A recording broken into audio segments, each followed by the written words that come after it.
নমস্কার বন্ধুরা, সুপ্রিয়া কিচেন আবার আপনাদের সবাইকে স্বাগত জানাই আরো একটা রেসিপিতে। আজ কদিন আর কোনো রেসিপি নিয়ে আপনাদের সামনে আসতে পারিনি, কারণ শরীরটা এত খারাপ ছিল, বড় বড় এরকম ফোঁড়া উঠেছে, গায়ে জ্বর, মানে ওই জন্য আর উঠতে পারিনি। সেই জন্য কোনো রেসিপিও আপনাদের সাথে শেয়ার করতে পারিনি। আপনারা তো অনেকেই জানেন, আমরা যেখানে থাকি তার পাশে একটা বিশাল সিম বাগান আছে, তো সেখান থেকে সিম তুলে এনেছি, পোক্ত পোক্ত সিম তুলে এনেছি। আর এখানে দেখুন ছোট ছোট সিম পোক্ত হয়ে যায়, দানা হয়ে যায়। আজকে এই দানা বের করে এই দানা রেসিপি বানাবো।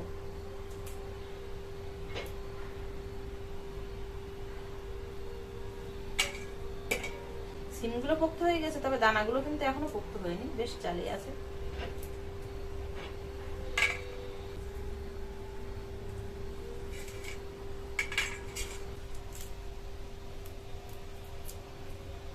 ছোট ছোট সিম, তাই দানা দেখুন কত সুন্দর। সিমের মধ্যে থেকে দানাগুলো সব বের করে নিয়েছি, এবার পরিষ্কার জল দিয়ে ধুয়ে নেব। প্রায় 500 মতো সিম ছিল, তার থেকে দেখুন অনেকটা দানা বেরিয়েছে। প্রথমেই আগে এখানে কিছুটা চীনা বাদাম নিয়েছি, গরম কড়ায় ভেজে নেব।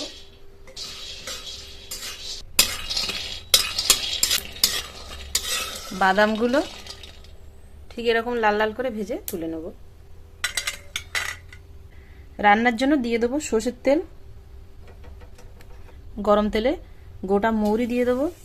মৌরিটা দেখুন এই যে পটপট করে ফুটতে শুরু হয়েছে। এবার এর মধ্যে পেঁয়াজ কুচি দিয়ে দেবো, লঙ্কা কুচি, রসুন কুচি,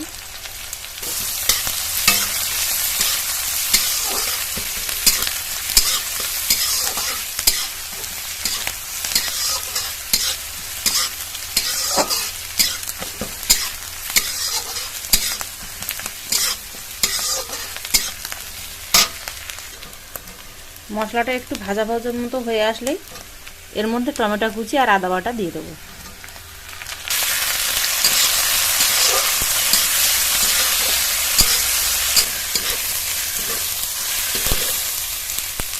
সবকিছু বেশ এরকম ভাজা ভাজার মতো হয়ে আসলেই লবণ, হলুদ গুঁড়ো, লাল লঙ্কার গুঁড়ো দিয়ে দেবো, ধনে গুঁড়ো, জিরে গুঁড়ো, সামান্য পরিমাণে জল।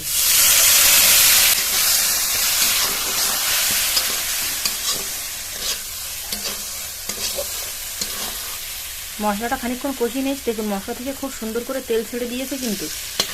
এবার এর মধ্যে ধুয়ে রাখা সিমের দানাগুলো দিয়ে দেবো।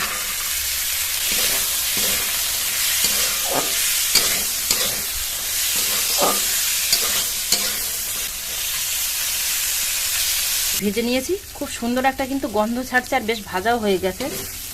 বাটি খানের মতো জল দিয়ে দেবো।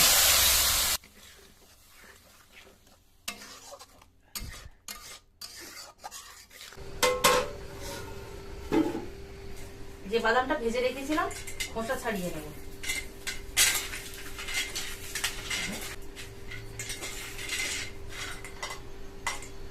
খোসা ছাড়িয়ে গেছে, বাইরে গিয়ে খোসাটা হাওয়া দিয়ে উড়িয়ে দিয়ে আসি। বাদামের দানাটা গুঁড়ো করে নেব।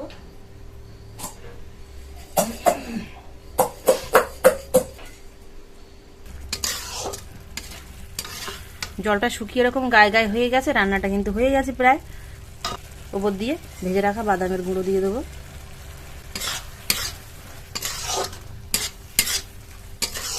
ধনেপাতা কুচি,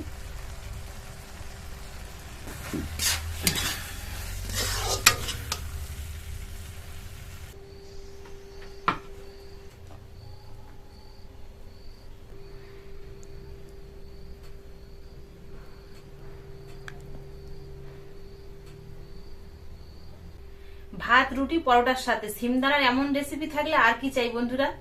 তো রেসিপিটা খাওয়ার পরে কেমন হলো অবশ্যই কমেন্টে জানাবেন।